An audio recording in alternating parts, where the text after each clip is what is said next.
Let's go les gars, je suis en route, c'est bon. Cette route je la connais très bien parce qu'en fait c'est la route qui mène au lieu de mon stage. Je suis dans une autre région, je suis en Franche-Comté pour tout vous dire. Donc à l'autre bout de la France par rapport à chez moi. J'y suis pour 3 mois en stage, donc voilà, j'ai emmené tout mon matériel de pêche. J'ai commencé à repérer, ça a l'air très sympa. Et là justement hier soir, en revenant de repérage, je suis passé sur un pont, en fait, le pont d'un canal. Et je me suis dit tiens, pourquoi pas pêcher ce canal. Et puis je me suis renseigné et effectivement il est pêchable pour un petit 24 heures, donc ça va être sympa. Moi les canaux j'ai pas l'habitude du tout de les pêcher. Et ça va être un peu la découverte pour moi. Je vais pêcher 1 ou 2 fois, mais vraiment à l'arrache. Et là, je vais essayer de m'appliquer pour essayer de faire un poisson sur ce 24 heures. Alors, j'ai pas du tout amorcé à l'avance ni rien, donc j'y vais un peu à l'improviste. C'est surtout voilà, pour histoire de tremper un peu les fils. Et puis allez, pourquoi pas déjouer la méfiance d'un ou 2 poissons qui se trouveraient sur mon passage. Allez, c'est parti, on va continuer la route, on n'est plus très loin. Il fait super beau, ça fait trop plaisir.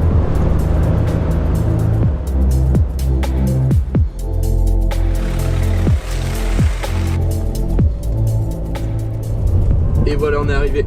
Alors c'est super particulier en fait comme environnement parce que c'est une espèce d'industrie abandonnée, donc c'est moitié urbain, moitié très nature. Et ça me plaît, je trouve ça vraiment sympa, c'est atypique. Et puis voilà, je pense qu'il y a des poissons qui traînent là-dedans, le canal est quand même assez large. Il y a un petit renfoncement qui est très beau à pêcher, enfin bon, ouais, bref, on va voir. Ça risque d'être compliqué dans la mesure où j'ai pas amorcé à l'avance, mais bon, qui sait, on n'est pas à l'abri d'une surprise, donc on va tester ça. Go! Voilà le poste les gars.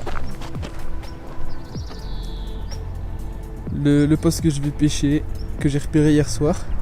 Sur des zones comme ça, un peu des roselières comme ça, là je le sens vraiment bien, je trouve ça vraiment joli.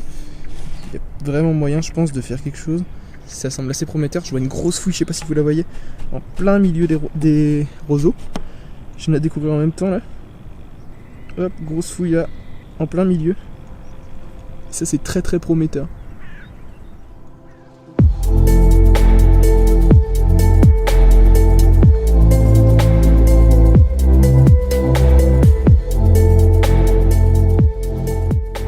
Wow, alors là les gars, j'assiste à un spectacle vraiment ouf.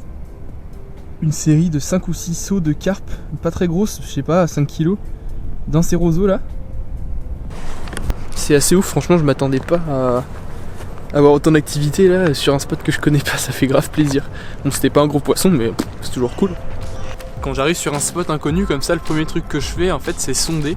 Alors non pas avec un marqueur sondeur comme on peut le voir de façon classique à la carpe, alors c'est efficace aussi mais moi je préfère sonder directement avec un plomb en fait, tout simplement un plomb qui me permet d'apprécier la profondeur en fonction du temps qu'il met pour toucher le fond et puis surtout d'apprécier le substrat.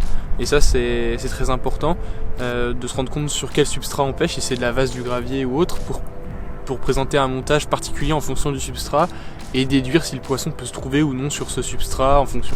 Par exemple, si tout le canal est envasé et que je vais trouver une tache de gravier, ce sera intéressant parce qu'il y a des écrevisses qui pourront évoluer dessus ou d'autres insectes et donc je vais pouvoir voilà, par exemple placer un montage dessus. Donc pour savoir tout ça, il faut que je sonde et moi je le fais uniquement avec un plomb comme ça, un corps de ligne en tresse qui me permet de vraiment ressentir le fond et de ressentir l'impact du plomb au moment où il touche le fond. C'est très important.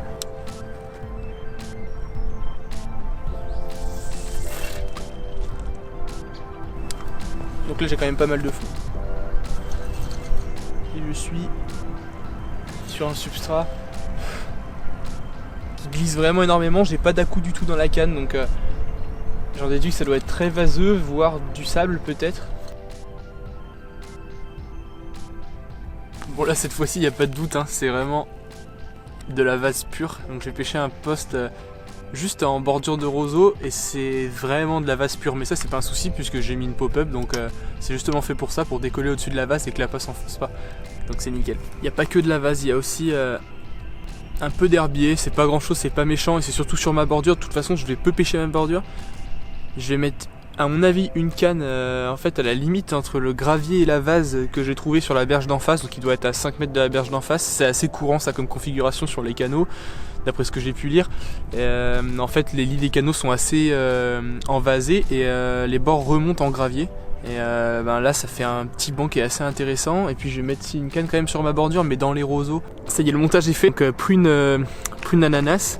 Elle est particulière cette pop-up parce qu'en fait elle est bicolore. Ça permet en fait d'avoir 2 tons sur le fond et d'avoir 2 fois plus de chances de se démarquer du fond.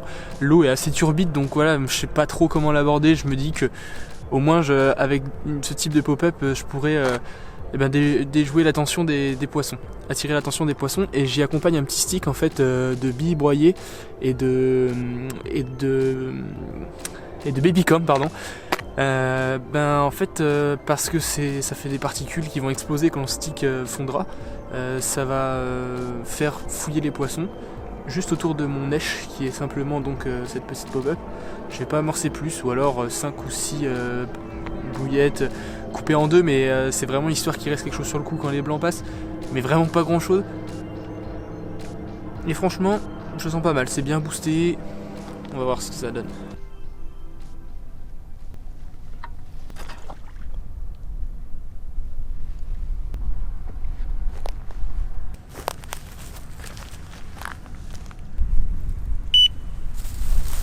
Pour cette deuxième canne, j'ai opté pour des noix tigrées, tout simplement parce que c'est un appât qui est de manière générale très efficace, donc j'en ai vraiment confiance. On va déposer ça.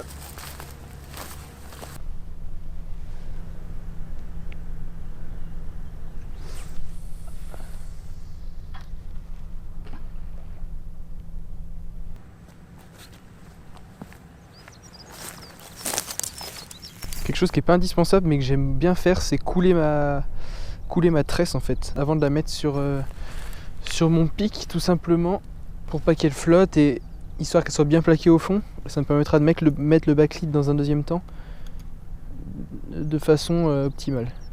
Donc je laisse juste la canne comme ça dans l'eau. Petit amorçage vraiment léger, hein.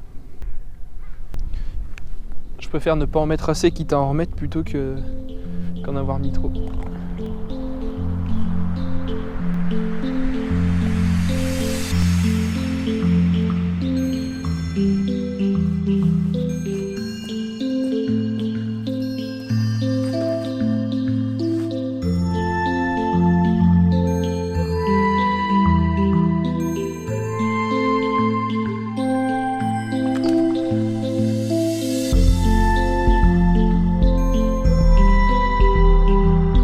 Bon les gars, je suis avec un fiche, j'étais en train de me préparer pour la nuit.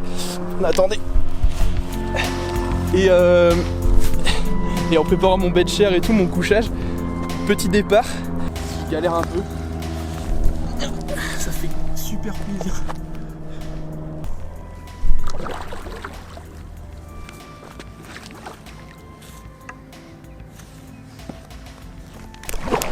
Décroché, putain.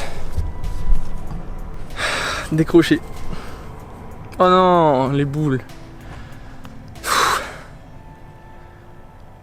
Ouais, c'était vraiment un petit poisson, c'était une miroir de, je sais pas, 2 kilos, mais c'est pas grave, ça faisait plaisir quoi avant la nuit. Bon, au moins, il y a du fiche sur le coup, c'est cool. Il fait pas encore nuit, je vais avoir le temps de reposer tranquille. Ouah, je m'y attendais pas. Allez, je m'y remets.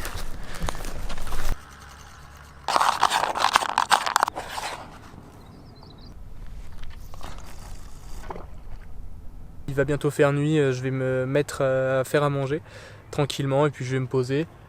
C'est calme, c'est cool, il n'y a personne. Je suis tout seul avec mes petites poules d'eau. Je peux vous dire que c'est bien agréable.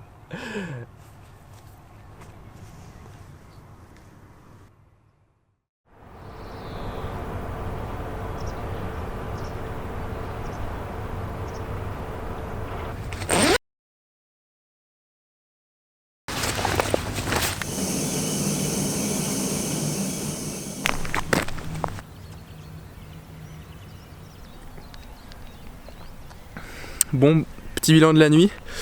Je fais 2 brèmes et 2 carpes, donc je suis content, enfin j'en décroche une et j'en fais une autre. J'en fais une pas très grosse et j'en décroche une belle. Je suis un peu déçu mais bon, c'est le jeu. Je pêchais à ras des roseaux et voilà, c'était une carpe un peu plus puissante que les autres et malheureusement je la décroche. Je pense que j'ai un problème d'autoferrage à cause de mon plomb qui est un peu trop léger. C'est le souci quand on pêche la vase, voilà, il faut pas trop que le plomb s'enfonce, donc on met des plombs légers, malheureusement au détriment de l'autoferrage, mais bon, c'est comme ça. C'est le jeu. Pas mal d'activités la nuit, donc j'en ai profité pour rappeler régulièrement, c'est-à-dire réamorcer donc toutes les 2 heures. pour maintenir les poissons en activité sur le coup. J'entendais des sauts, ce matin je me suis réveillé avec des fouilles, donc il y a toujours du poisson sur le coup. Voilà, il me reste encore 3-4 heures avant de partir, donc on peut encore espérer quelque chose. J'y crois en tout cas.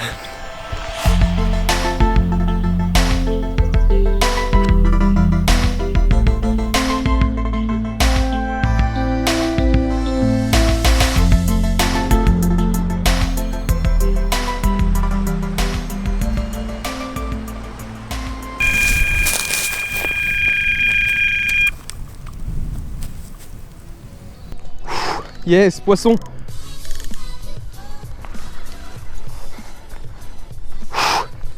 Ça a l'air plus joli ça. Yes. Yes. Faut pas que j'oublie l'épuisette qui est derrière moi. Ah.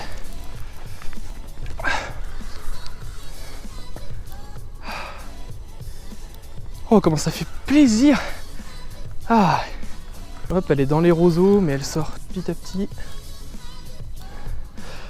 Ah, enfin un vrai départ. Toutes les autres, elles m'ont fait des tout petits départs comme des brèmes, qui sont difficiles à ferrer, là au moins.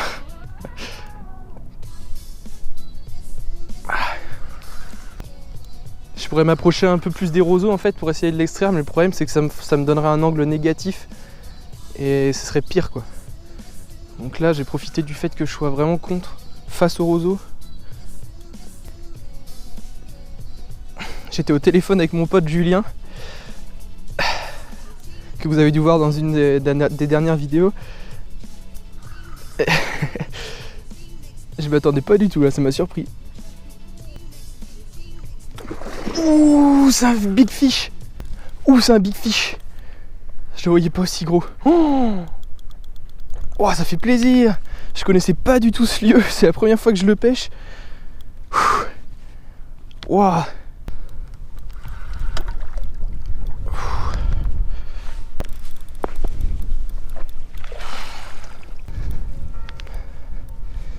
Bonjour.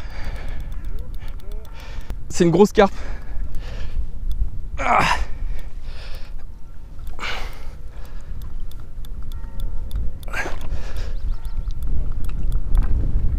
Ah yes. Yes.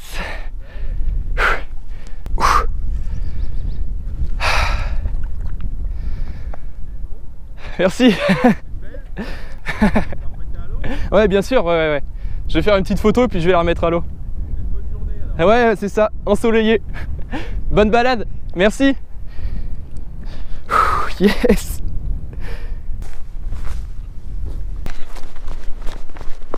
Julien? Ouais. Mec, j'ai fait un bœuf. Arrête. Je te jure. Voilà le monstre les gars. Voilà la bête. Le monstre tout est relatif, mais dans une eau comme ça, que je connais pas et tout, voilà. Je suis trop content. Comme elle est large, elle a des super couleurs, elle a un gros bide, elle est trop bien piquée. C'est trop cool. Ce bloc. J'ai pas de peson, je vais pas pouvoir la peser, mais c'est pas grave, franchement je m'en fous. C'est pas important quoi. Là ce qui est important c'est vraiment de savourer l'instant présent parce que ça fait vraiment trop du bien de faire un fiche comme ça. C'est ça la magie de découvrir des nouveaux lieux, franchement, c'est de nouvelles émotions, c'est vraiment cool.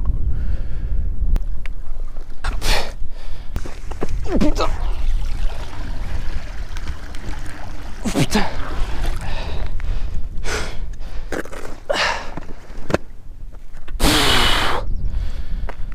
Elle est même plus grosse que ce que je pensais, hein, franchement. Elle est bien plus grosse que ce que je pensais.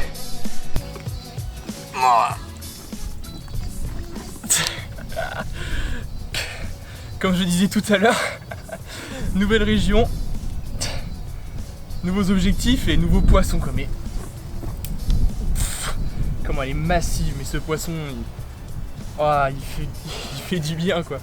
Ce poisson il est vraiment magnifique, il a l'air en super santé. J'allais pas tarder à partir, en plus j'y croyais plus trop. Enfin j'y croyais toujours mais le vent s'est levé, je voyais plus l'activité, tout ça. Enfin c'est vraiment magnifique. Ça fait vraiment... C'est un honneur de faire un poisson comme ça. Surtout sur des terres qu'on connaît pas. Nouvelles émotions quoi.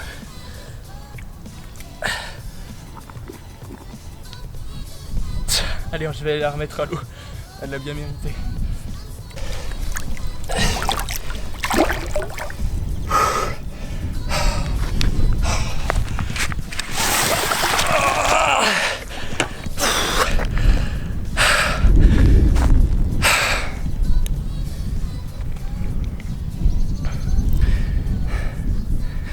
Yes!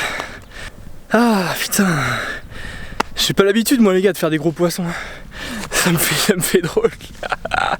Putain, première session dans cette région et ça promet quoi.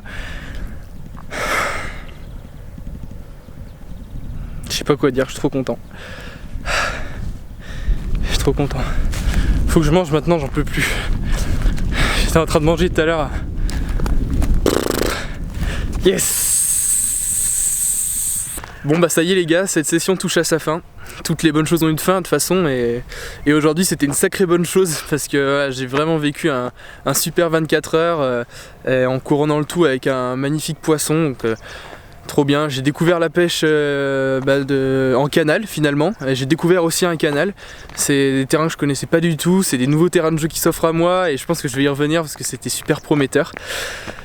Concernant le poisson en lui-même, de la folie, je suis super content. Je pense que c'est mon nouveau record. Bon, c'est pas officiel parce que j'avais pas de peson, donc je peux juste estimer son poids. Et au début, je le voyais à 15 kg ce poisson. Finalement, après avoir revu les photos et puis avoir ressassé un peu le truc, je pense que c'est plutôt un poisson à 19-20 kg. C'est qu'une estimation. Je sais pas ce que vous en dites vous d'ailleurs. Si vous avez une petite idée du poids de ce poisson, lâchez un petit commentaire. Ça permettra de donner un avis global là-dessus. Et puis si cette vidéo vous a plu, je vous invite à lâcher un petit like et un petit commentaire encore une fois parce que c'est un gros coup de pouce pour nous et ça permet à nos vidéos en fait de remonter dans l'actualité YouTube. Et ça compte beaucoup. Merci d'avoir regardé cette vidéo, c'était super cool et je vous dis à la prochaine. Ciao! Je reviendrai de toute façon.